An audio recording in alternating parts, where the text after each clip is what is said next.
Social Media und Stricken. In den letzten 10 bis 15 Jahren sind online sehr, sehr viele neue Räume entstanden.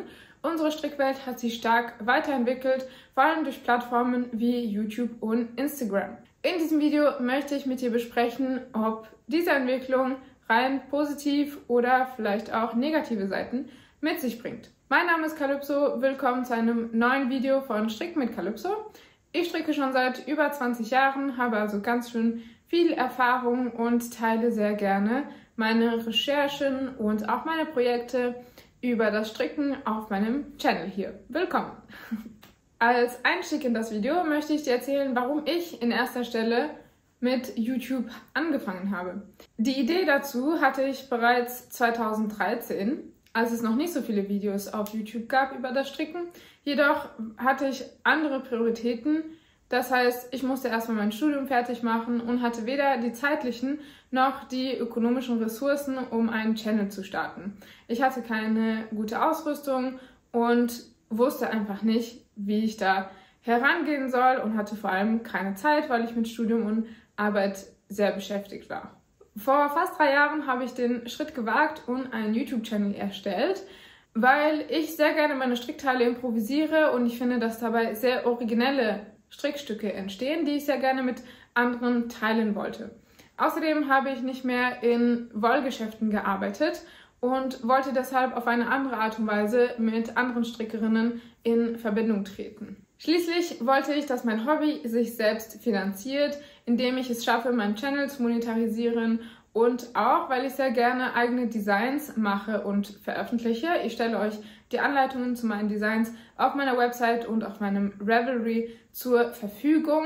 Dadurch wollte ich, dass sich mein Hobby selbst finanziert. Das habe ich einigermaßen erzielt. Mehr Details dazu findet ihr in meinem Video Stricken, Luxus oder bezahlbares Hobby. Da mache ich einen genaueren Kassensturz mit euch und gehe auch auf so die allgemeinen Kosten von diesem Hobby ein. Steigen wir also in das Video ein. Social Media hat sehr viele Funktionen. Wir können es sowohl privat als auch professionell nutzen. Durch Social Media können wir mit anderen in Kontakt treten, unsere Projekte teilen, uns Feedback einholen und unsere eigene Plattform kreieren, auf der wir unsere Arbeit teilen können. Für Strickerinnen und Künstlerinnen ist Social Media eine sehr effiziente und einfache Art, die eigene Arbeit und Projekte zu teilen, dafür Feedback zu erhalten oder auch einfach Aufmerksamkeit dafür zu erhalten und Komplimente. Auf Social Media kann man sich gegenseitig folgen, man kann neue Trends entdecken und sich auch einfach selbst unterhalten.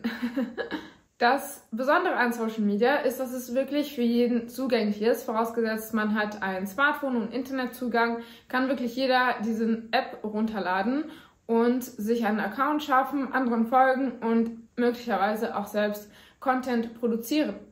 Bevor wir Social Media hatten, mussten wir aktiv auf Menschen zugehen in der realen Welt, zum Beispiel in Kunstgalerien oder auch in Strickläden, konnte man sich austauschen und neue Ideen schöpfen, Zeitschriften kaufen und neue Inspirationen finden.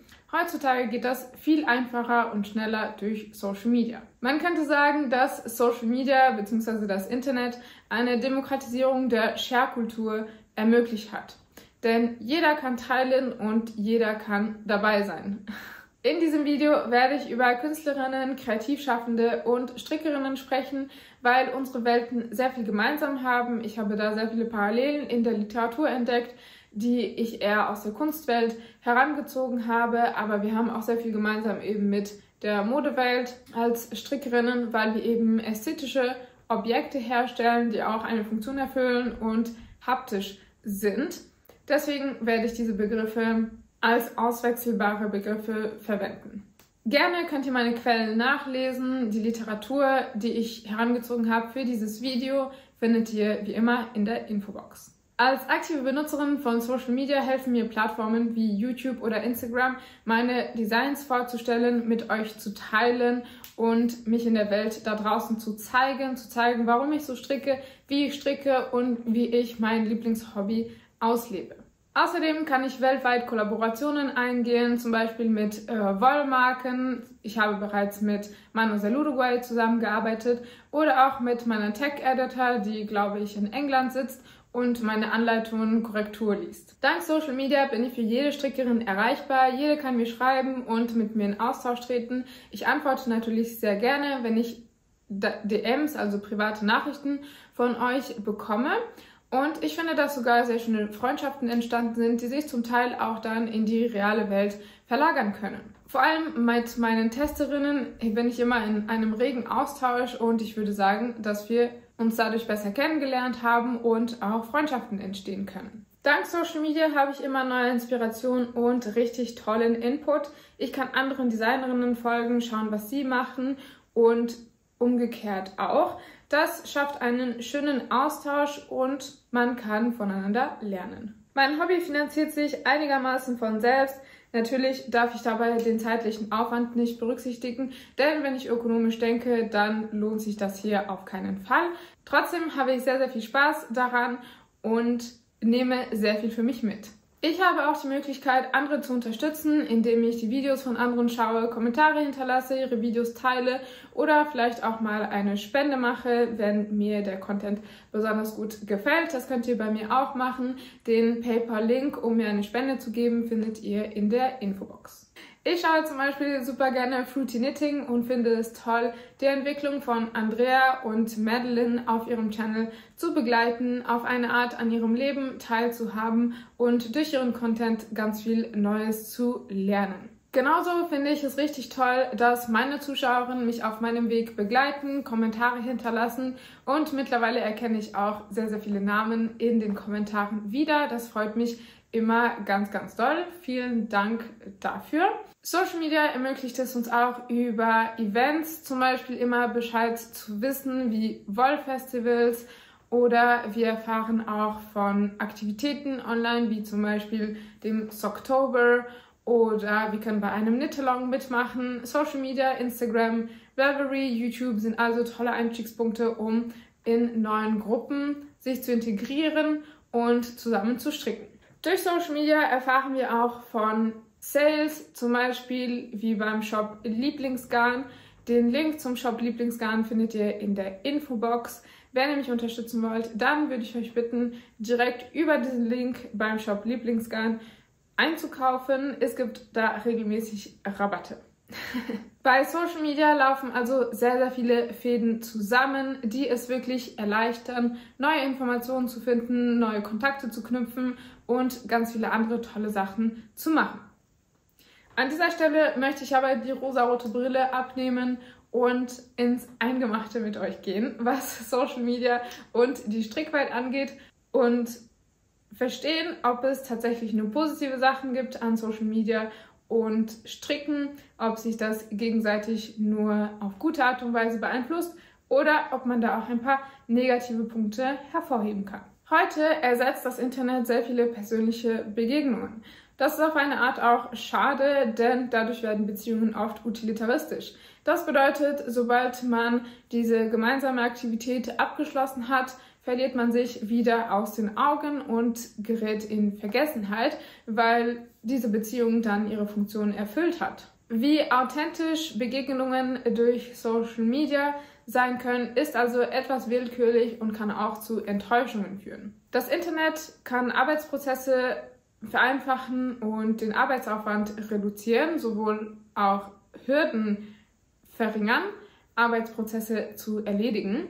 Aber dadurch entsteht auch ein Druck, regelmäßig zu posten, immer online zu sein, immer aktiv zu sein. Denn wenn man das nicht tut, dann wird man sehr schnell vom Algorithmus ignoriert. Viele Künstlerinnen betrachten Social Media als ein fortlaufendes Online-Portfolio, das immer aktuell gehalten werden muss, damit der Algorithmus einen auch immer wieder beachtet. Und das kann Druck verursachen, bei den Kreativschaffenden immer was zu posten. Für Kreativschaffende geht es nicht mehr nur noch darum, ihre Werke zu vollbringen und ihre künstlerische Arbeit zu machen, sondern auch darum, sich selbst zu vermarkten und immer online präsent zu sein. Das kann sehr, sehr viel Stress verursachen, vor allem weil man als Künstler oder kreativschaffende Strickerin nicht unbedingt eine Ausbildung hat im Marketing und sich dadurch alles selber beibringen muss, wie man sich am besten online zeigt, damit man auch Beachtung und Aufmerksamkeit, Klicks und Likes bekommt. Das ist, finde ich, ziemlich schade. Dadurch entsteht eine manchmal etwas unfaire Konkurrenz, weil der Algorithmus etwas undurchsichtig sein kann.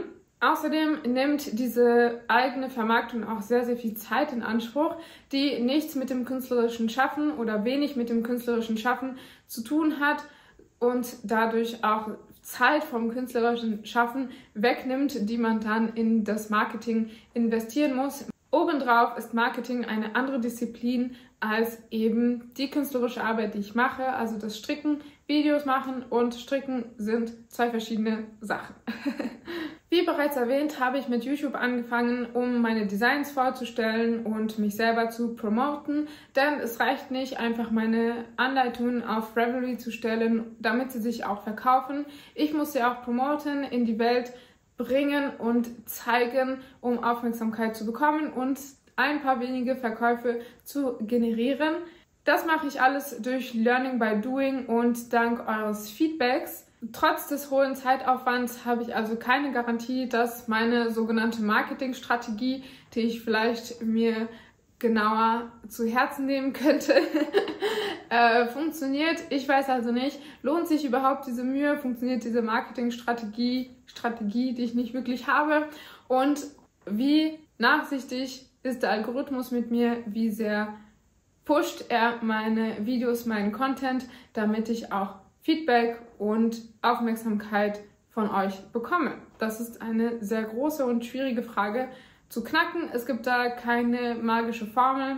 Am wichtigsten ist hier wahrscheinlich, dass man regelmäßig postet, dass man regelmäßig aktiv ist und dass man auch guten Content produziert, Content, der vielen Menschen gefällt.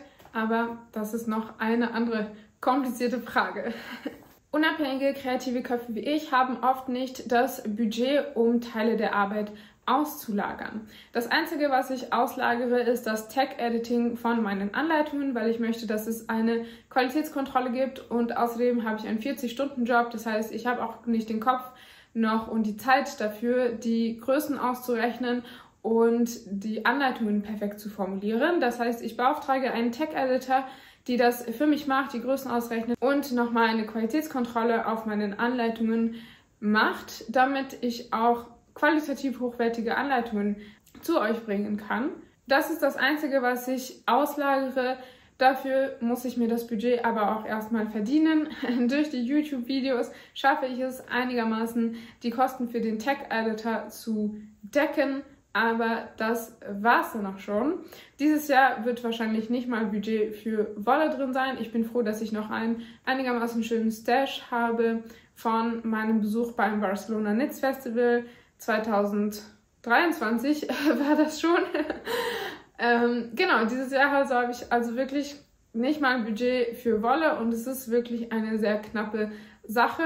Kreativ schaffende Künstler und Strickerinnen müssen da auch also sehr genau rechnen, und davon leben kann man nur in Ausnahmefällen, also nur ganz, ganz wenige, die das Glück haben, dass ein Video mal viral geht zum Beispiel und dass dadurch ihren Content gepusht wird und ihre Arbeit einfach eine sehr große Reichweite erreicht. Social-Media-Plattformen bringen noch die Herausforderungen des Algorithmus mit sich. Der Algorithmus ist aber oft durchsichtig. Wir wissen nicht, warum manche Channels, mancher Content mehr gepusht wird als ein anderer Content.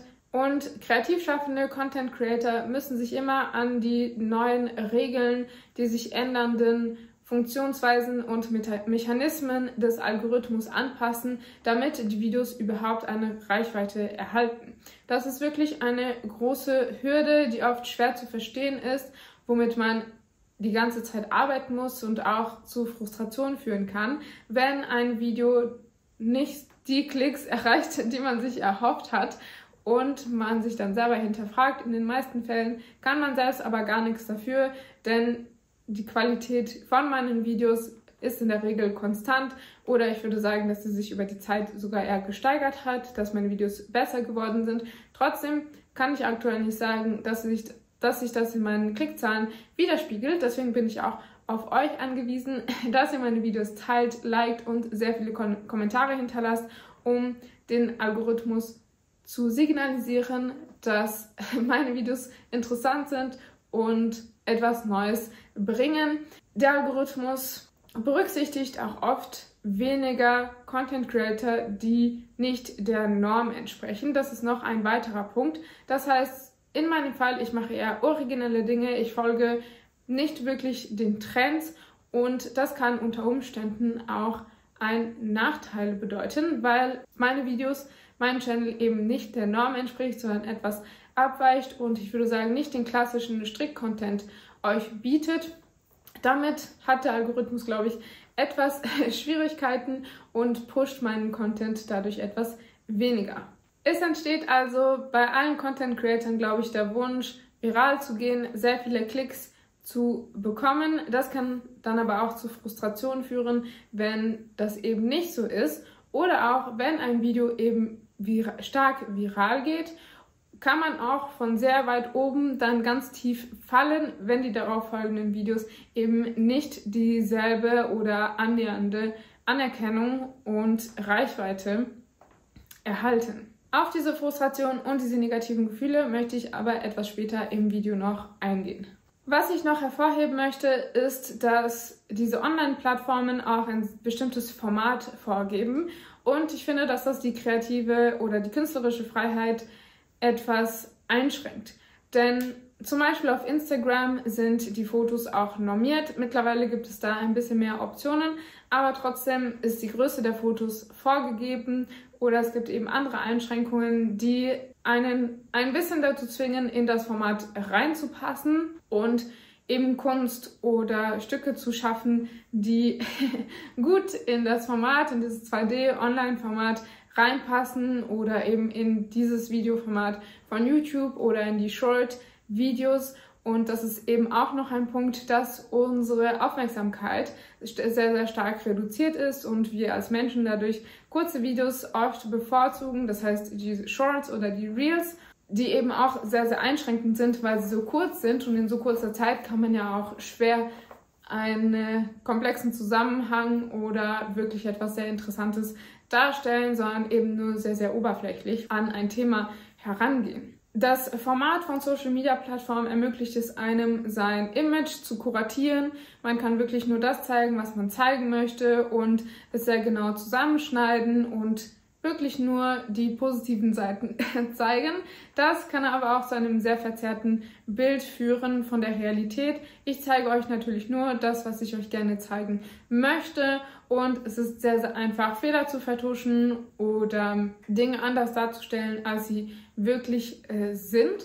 Das kann natürlich problematisch sein, wenn man zum Beispiel Designs verkauft und eben die Fotos so macht, dass man kein umfangreiches Bild davon bekommt, wie zum Beispiel ein bestimmtes Kleidungsstück sitzt oder fällt. Und das kann manchmal ein bisschen schwierig sein, finde ich, wenn man eben nur einen Blickwinkel auf die Dinge bekommt und keine umfangreichen Idee dargestellt bekommt, wie die Sache oder das Design oder wie auch immer die Person sein kann. Ich versuche, meinen Content wirklich so authentisch und so ehrlich wie möglich zu machen. Trotzdem bin ich eben an dieses Format gebunden, an diese Einschränkungen. Ich hoffe trotzdem, dass ihr meine Persönlichkeit durch die Videos durchscheint, durch die Kamera durchscheint. Ich mache auch Fotos von meinen Designs, aber auch von allen Seiten, damit man dann auch wirklich sieht, wie das Teil genau aussieht und sitzt. Social Media ist ein toller Ort, um sich neuen Gruppen zugehörig zu fühlen, Vorbilder zu finden und eben im Austausch mit anderen zu kommen. Das kann einen Lerneffekt mit sich bringen, aber das kann auch dazu führen, dass man in einer Filterblase versinkt und eben immer nur dasselbe sieht. Wenn man den Algorithmus immer dasselbe signalisiert, bekommt man dann auch immer dasselbe angezeigt und bleibt dann auch immer in derselben Blase, Filterblase stecken.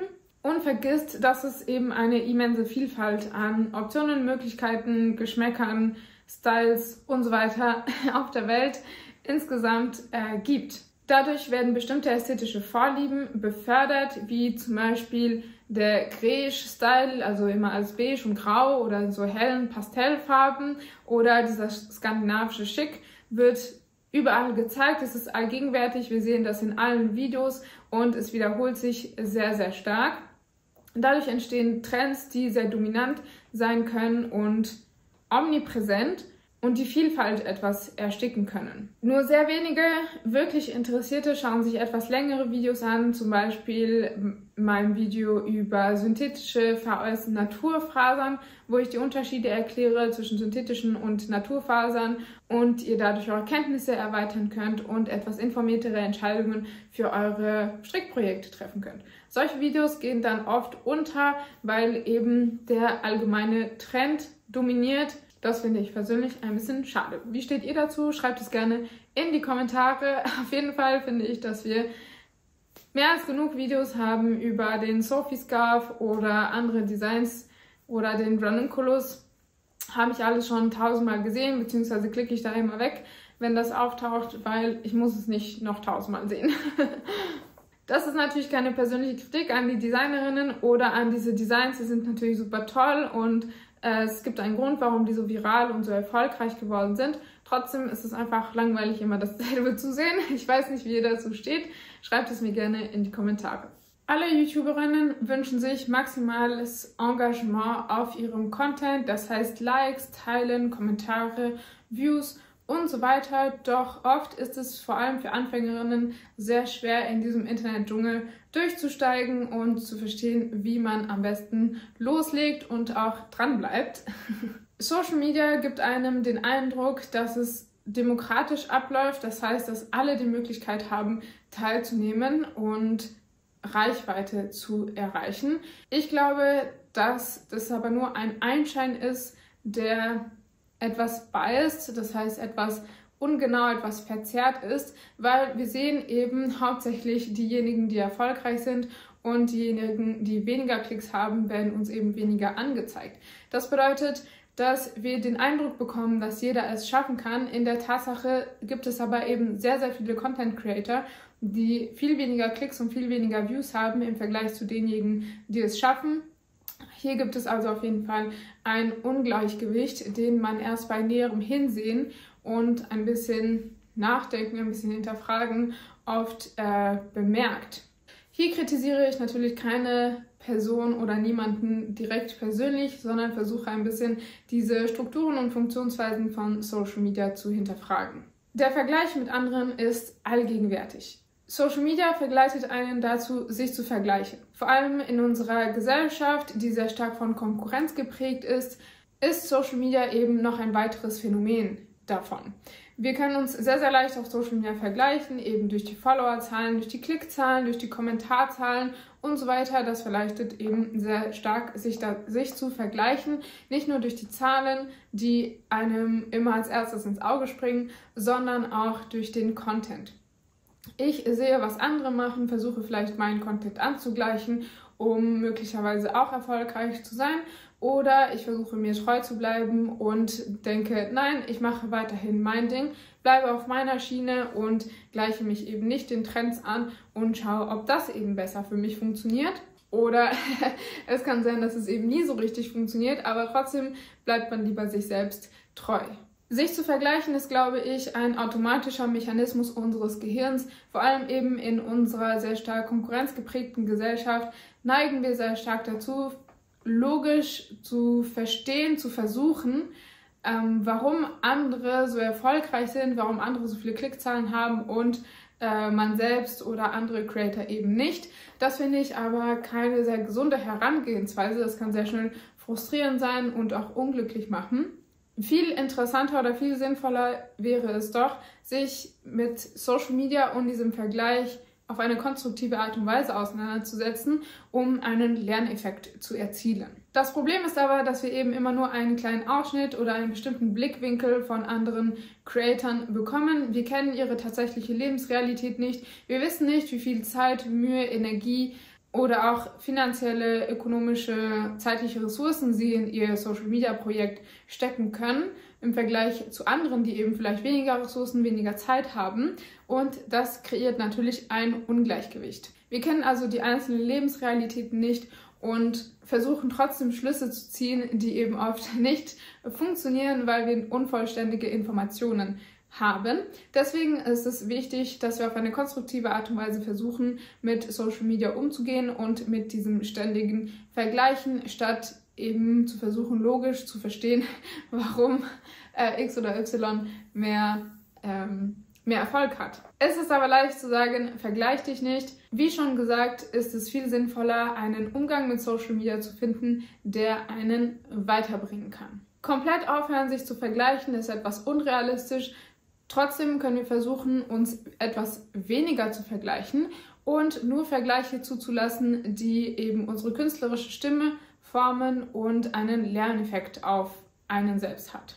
Weiter geht's. Ich war zwischendurch beim Sport, habe geduscht und mich voll gegessen. Nun kann ich weitermachen mit dem Video. Und ich möchte noch sagen, dass wir eben oft vergessen, dass es um den Prozess geht beim Stricken. Es geht darum, etwas Neues zu lernen, neue Techniken zu lernen und seinen Horizont zu erweitern. Und weniger darum, Likes und Anerkennung durch Social Media zu bekommen.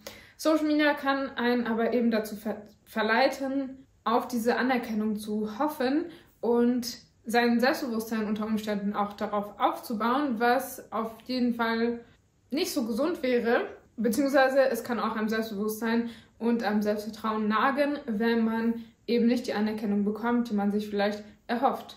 Das passiert natürlich nicht nur in der Strickwelt, sondern auch in anderen Bereichen wie beim Sport, beim Fitness, in der Mode und in anderen Bereichen, die man vor allem bildlich und sehr gut im Internet darstellen kann. Wir vergessen aber dabei, dass es eben nicht um das Oberflächliche gehen sollte, sondern um unsere inneren Werte. Es sollte darum gehen, wie es in uns drinnen aussieht und wie wir uns fühlen.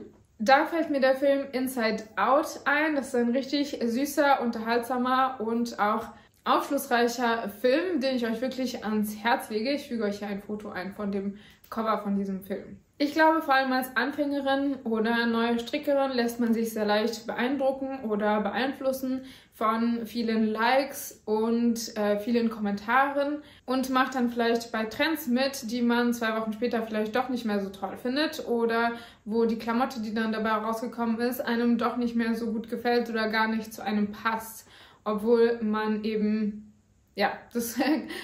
diesen Eindruck gewonnen hat durch Social Media. Die Oberflächlichkeit von Social Media kann dazu führen, dass man sich sehr leicht verloren fühlt. Deswegen versuche ich auf meinem Channel Videos anzubieten, bei denen ihr euch selbst kennenlernen könnt, eure eigene Kreativität entfalten könnt und euren eigenen Stil entwickelt und entdeckt, damit ihr eben nicht abhängig seid von Trends, sondern selber wisst, was euch gefällt, was gut zu euch passt, was zu eurer Garderobe passt und euren ganz eigenen Weg bei euren Handarbeiten findet. Social Media kann einem auch das Gefühl geben, dass alles schon gemacht wurde. Wozu soll ich dann noch meinen Senf dazu geben? Aber ich finde, das ist nicht so, denn jeder von uns ist ein Individuum und hat ganz persönliche Präferenzen, einen ganz persönlichen Geschmack und Perspektive auf diese Welt. Deswegen finde ich das super, dass eben jeder Zugang zu Social Media hat und seine eigene Interpretation mit anderen teilen kann. Ich empfehle Social Media eher als ein Werkzeug zu benutzen, um seinen Horizont zu erweitern. Zum Beispiel, indem man Dinge, die man toll findet, auf Instagram speichert und dann seine eigene kleine Kollektion erstellt. Dadurch kann ein Moodboard entstehen und auf diesem Moodboard kann man dann zurückgreifen und schauen, was gefällt mir eigentlich, was könnte gut passen als nächstes Projekt und worauf habe ich denn eigentlich Lust, was habe ich über die letzten Wochen, Monate gesammelt und was könnte ich dann daraus selber kreieren. Auf meinem Channel biete ich zum Beispiel auch kreative Übungen. Dafür könnt ihr euch das Video Baum der Kreativität zum Beispiel anschauen. Das ist eine Übung, wo ich Schritt für Schritt mit euch durchgehe, wie ihr an einen kreativen Prozess herangehen könnt. Auch habe ich die Videos Kreativität, Inspiration und Stricken Nummer 1 und Nummer 2 auf meinem Channel veröffentlicht. Das sind sehr ausführliche und umfangreiche Videos, in denen ich erkläre, wie man seinen eigenen kreativen Prozess verstehen kann und auch erstellen kann, um tolle Strickprojekte zu machen. Influence. Heute sind wir einer ganz anderen Art von Einflussnahme ausgesetzt. Das bedeutet, im Internet haben wir eine große Reizüberflutung. Unser Gehirn schafft es kaum zu sortieren, was ist denn wirklich relevant, was gefällt mir und was gefällt mir nicht, weil wir eben die ganze Zeit von Informationen und Reizen bombardiert werden. Deshalb macht es Sinn, ganz genau auszusuchen, von wem man sich beeinflussen lässt und von wem nicht. Ich zum Beispiel habe beschlossen, einige Designerinnen nicht mehr zu folgen, weil ich einfach kein gutes Gefühl dabei hatte. Das bedeutet nicht, dass ich die Arbeit von dieser Designerin nicht toll fand. In den meisten Fällen hat mir diese Arbeit gefallen, sonst hätte ich dir nicht gefolgt im ersten Moment.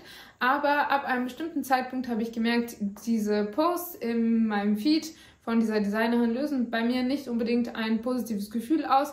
Und das hat natürlich nur was mit mir zu tun. Trotzdem habe ich beschlossen, einigen Personen dann einfach zu entfolgen, um dieses Gefühl nicht zu haben und mich dann doch lieber auf mich zu konzentrieren.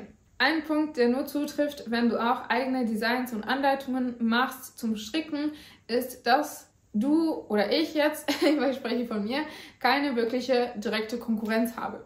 Zwar gibt es Überschneidungen mit anderen Designerinnen und Content-Creatoren, aber trotzdem habe ich meine ganz eigene Nische und ich produziere meine ganz eigenen Designs, für die ein ganz bestimmtes Publikum ansprechen. Klar haben wir auch Überschneidungen in dem Publikum, aber trotzdem möchte ich denken, dass das, was ich mache, individuell ist, so wie alle anderen Designerinnen auch ganz individuelle Dinge machen und ich deswegen im Grunde keine direkte Konkurrenz habe. In meinen Videos über Kreativität habe ich auch erklärt, dass Kreativität nicht aus dem Nichts kommt. Es gibt immer Einflüsse, die einem helfen, etwas Neues zu schaffen und niemand schwebt in einer kreativen Wolke komplett losgelöst von allem anderen, wo die Ideen einfach nur so vom Himmel fallen. Es geht vielmehr darum, herauszufinden, welche Einflüsse dich nähren, welche Einflüsse haben eine positive Wirkung auf dich und welche Einflüsse lösen eher negative Gefühle aus und möchte ich lieber ausblenden in meinem Alltag. In der Strickwelt nutzen wir vor allem Instagram, Pinterest, YouTube und auch Ravelry, wobei ich Ravelry als etwas anders einschätzen würde als alle anderen Plattformen, weil ich Ravelry eher wie eine Enzyklopädie verwende und ich auf Ravelry keinen Dopaminrausch bekomme und Ravelry mich nicht so süchtig machen kann, wie zum Beispiel Instagram, wo ich auch eine App zum Beispiel installiert habe, die meine Nutzung einschränkt. Das habe ich bei Ravelry nicht, deswegen würde ich hier Ravelry außen vor lassen. Ich möchte aber bemerken, dass Social Media unser Kriterium oft auf ein Like reduziert und manchmal, wenn man sich die Mühe gibt, dann hinterlässt man noch einen Kommentar. Dadurch, dass unser persönliches Kriterium auf ein Like reduziert wird, setzen wir uns nicht mehr mit den Nuancen auseinander. Und die Grenze zwischen Beeinflussung und Originalität wird sehr durchlässig und schwammig. Meiner Ansicht nach führt das zu einem Schwarz-Weiß-Denken und die Frage, die ich mir selbst dann stelle, ist, passe ich mich an oder bleibe ich lieber nicht konformistisch? Was denkt ihr? Schreibt es gerne in die Kommentare. Niemand ist immun gegen äußere Einflüsse. Viel intelligenter ist es doch, Strategien zu entwickeln, die einen helfen, äußere Einflüsse so zu kanalisieren, dass sie einen weiterbringen. Erstens kannst du zum Beispiel ein Künstlerprofil erstellen von einer Künstlerin oder Designerin, die du besonders toll findest. Du kannst versuchen, sie kennenzulernen. Da meine ich natürlich nicht zu stalken, sondern einfach nur zu recherchieren, wie ist diese Person, was macht diese Person aus, in welchem Kontext lebt sie und wie drückt sich das in ihrer Arbeit aus? Das kann helfen, selbst zu verstehen, warum du das anziehend findest und interessant, wie sie ihre Arbeit auslebt. Und dadurch kannst du Rückschlüsse für dich ziehen und Inspiration daraus schöpfen. Ein zweiter Schritt wäre zum Beispiel, die Anleitungen von dieser Designerin nachzustricken. Das würde man einfach Imitation nennen. Wenn du also nachmachst, was die andere Person dir vorgibt, welche Designs sie gemacht hat, stricke sie nach, lerne die Techniken, die in diesen Anleitungen zu finden sind. Wie hat sie die Farben kombiniert und die Muster kombiniert? Welche Konstruktion hat das Kleidungsstück? Das ist wirklich sehr hilfreich, um neue Wege zu entdecken. Drittens kannst du die Übung mit mehreren Künstlerinnen oder Designerinnen machen und herausfiltern, was für dich relevant ist, was hat für dich gut funktioniert, was hat dir besonders gut gefallen und das für dich behalten. Viertens. Durch multiple Inspirationsquellen kannst du eben deinen eigenen Katalog erstellen, schauen, was für dich funktioniert und das dann neu mischen, sozusagen die Karten dann neu mischen, um was Eigenes daraus zu kreieren. Fünftens, es ist immer wichtig, Credits zu geben, das heißt Anerkennung. Wir erwähnen natürlich immer in unseren Strick-Podcast oder Strickfolgen, welche Designs wir stricken und von wem die stammen. Das ist eben sehr, sehr wichtig. Das macht man zum Beispiel auch beim wissenschaftlichen Arbeiten, dass man seine Quellen angibt. Das finde ich super, super wichtig und darf man auf keinen Fall vergessen. Es passiert nämlich ganz selten, dass jemand das Rad neu erfindet und deswegen ist es wichtig, seine Quellen immer anzugeben. Meistens ist unsere Originalität eine Mischung aus eigenen Erfahrungen und dem Zusammenspiel von Elementen von anderen Künstlerinnen und Kreativschaffenden, die man alle zusammenträgt und dann etwas Neues produziert. Es kann ja auch vorkommen, dass ich etwas stricke, was mir nicht so gut gefällt, wie zum Beispiel mein ewiges UFO, das ich in Folge 33 gezeigt habe. Es ist ein sehr ausgefallener Pullover, der bald fertig ist oder vielleicht, wenn dieses Video online ist, schon fertig ist. Ich finde diesen Pullover nicht besonders schön, aber er ist auf jeden Fall sehr interessant geworden. Und ich frage mich auch, was ist denn auch schön? Das ist auch eine sehr persönliche, subjektive Sache. Auf jeden Fall ist dieser Pullover sehr, sehr ausgefallen und hat mir neue kreative Türen eröffnet. Vielleicht werde ich diesen Pullover nicht ins Büro tragen, aber mit Sicherheit in meiner Freizeit. Weil auch wenn ich den Pullover ein bisschen komisch finde, tragen werde ich ihn auf jeden Fall. Irgendwie finde ich den auch schon cool, wenn auch nicht besonders schön. Warum teilen wir Menschen Inhalte? Es gibt sehr viele Gründe, warum wir Menschen gerne Dinge teilen und auch Social Media teilen. Seit jeher erzählen wir uns gegenseitig Geschichten. Heutzutage sagen wir dazu eher Storytelling und verpacken das in Content. Storytelling ist also eine starke Methode, um Botschaften zu vermitteln und Follower zu gewinnen. Wir teilen, weil wir gerne andere unterhalten, uns selbst unterhalten, andere Personen unterstützen oder auch Marken unterstützen, weil wir Meinungen verbreiten möchten und ein Gefühl der Zugehörigkeit empfinden möchten. Schließlich suchen wir Aufmerksamkeit und versuchen auch Kontakte zu pflegen. Die ausführliche Liste der Gründe, warum wir auf Social Media teilen, findet ihr in der Literatur in der Infobox. Durch Social Media erhält man einen Dopaminschub und das kann auf jeden Fall das Ego boosten und das Selbstvertrauen auf eine Art stärken und aufbauen. Social Media Plattformen können also dabei helfen, sich selbst zu verwirklichen. Ich würde sagen, vielleicht teilweise zu verwirklichen. Für manche ist es vielleicht komplett, aber ich wäre da etwas vorsichtig. Social Media ist eben mittlerweile so präsent in unserem Alltag, dass sich auch die Forschung diesem Thema annimmt. Die Forschung versucht herauszufinden, welche Konsequenzen die Nutzung von Social Media auf unsere Gesundheit haben kann. Und tatsächlich geht die übermäßige Nutzung von Social Media in manchen Fällen auch mit depressiven Symptomen einher. Ich habe endlich eine App gefunden, die mir hilft, meinen Social-Media-Konsum zu reduzieren. Ich bin nicht gesponsert von dieser App oder ähnliches. Die ist kostenlos und funktioniert bei mir wirklich sehr gut, denn ich habe eine Zeit lang bedauert, dass ich mit Scrollen dann beschäftigt war, statt mit Stricken, und das hat mich oft frustriert, dass ich dann vom Stricken abgelenkt wurde von Social Media. Bei anderen Personen kann es dazu führen, dass man andere Aktivitäten nachlässt, die vielleicht noch essentieller sind als Stricken, wie zum Beispiel echte soziale Kontakte, weil man eben denkt, dass man seine soziale Batterie über Social Media aufladen kann, was ich aber stark bezweifle. Außerdem kann man durch Social Media auch das Gefühl haben, dass man sehr viel verpasst. Dann es wird einem ein Überangebot suggeriert an Aktivitäten, an denen man teilnehmen könnte, und das kann zu FOMO führen. FOMO ist Fear of Missing Out, also die Angst, nicht dabei zu sein, und diese Angst entsteht eben oft aufgrund von der Nutzung von Social Media. Dann gibt es noch das Thema von Cybermobbing, das in unserer Strickwelt auch präsent ist. Ich zum Glück hatte bis jetzt kaum negative oder komische Kommentare unter meinen Videos von Menschen oder Zuschauerinnen. Ich bin wirklich dankbar, dass 99,9% eurer Kommentare wirklich sehr freundlich, sehr nett, sehr lieb sind, sehr motivierend und auch konstruktiv sind. Also ich bekomme durchaus auch Kritik, aber ich nehme das als konstruktive Kritik, die ich versuche im Rahmen meiner Möglichkeiten umzusetzen. Aber trotzdem ist Cybermobbing auf jeden Fall ein Thema, das ich hier erwähnen wollte. Wir sind am Fazit angekommen.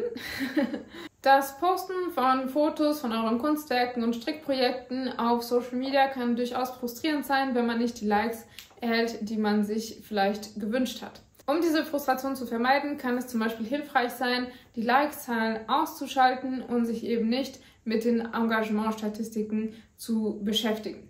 Die Zahl der Likes und des Engagements, das man auf Beiträge auf Social Media bekommen kann, spiegelt nur in den wenigsten Fällen die Qualität der Kunst wider. Und es ist völlig in Ordnung, mal eine Pause zu machen von Social Media, abzuschalten, die Apps zu deinstallieren und mal für eine Zeit nicht zu gucken, was auf Social Media und in der virtuellen Welt passiert, sondern sich eben auf die reale Welt konzentriert. Einige Strickerinnen, Künstlerinnen und Designerinnen weichen auf Plattformen aus, wo geschlossene Communities möglich sind, wie zum Beispiel auf Discord. Da kann man eine etwas unterstützendere, unter Umständen kleinere Gruppe kreieren, wo man auch in engeren Austausch miteinander kommt und eben nicht von diesen Mainstream-Social-Media-Strömungen und Trends beeinflusst wird. Letztendlich ist Social Media eben nur ein Werkzeug und kein Maßstab für den eigenen künstlerischen oder kreativen Erfolg. In jedem Fall sollte man seine mentale Gesundheit und sein eigenes Wohlbefinden priorisieren, denn im Endeffekt geht es um unsere Leidenschaft, das Stricken oder um die Kunst zu stricken. Das sollte auf jeden Fall im Mittelpunkt bleiben und eben nicht, wie viele Klicks, Likes man hat oder ob man viral geht oder nicht. Social Media bietet also wirklich vielfältige Möglichkeiten, mit anderen zusammenzuarbeiten, mit anderen schöne Dinge zu teilen, die eigenen Projekte zu teilen und in Austausch zu treten. Es ist auf eine Art nützlich und unterhaltsam. Gleichzeitig versuche ich mich nicht davon lenken oder überwältigen zu lassen, sondern lieber zu meinen Stricknadeln zurückzugehen, wenn dieser ganze Social Media Kram mir dann doch zu viel wird. Beim Thema Social Media und Stricken gibt es noch eine wichtige Kategorie, die ich an dieser Stelle noch erwähnen möchte. Das sind die Tutorials. Auf Tutorials bin ich in diesem Video nicht eingegangen, trotzdem spielen Tutorials in der Online-Strickwelt eine sehr, sehr große Rolle, die ich gerne in einem anderen Video ansprechen möchte, weil das Video ist glaube ich, schon ziemlich lang. Wenn es dich also interessiert, ob Tutorials rein positiv sind oder ob sie auch etwas problematisch sein können, vor allem beim Stricken lernen, dann klick auf jeden Fall auf das Video hier neben mir, das hier auf dem Bildschirm erscheint, sofern es schon online ist. Und ich freue mich, dass du dabei warst. Hinterlass mir gerne einen Hashtag Strick mit Calypso in den Kommentaren und bis zum nächsten Video. Ciao!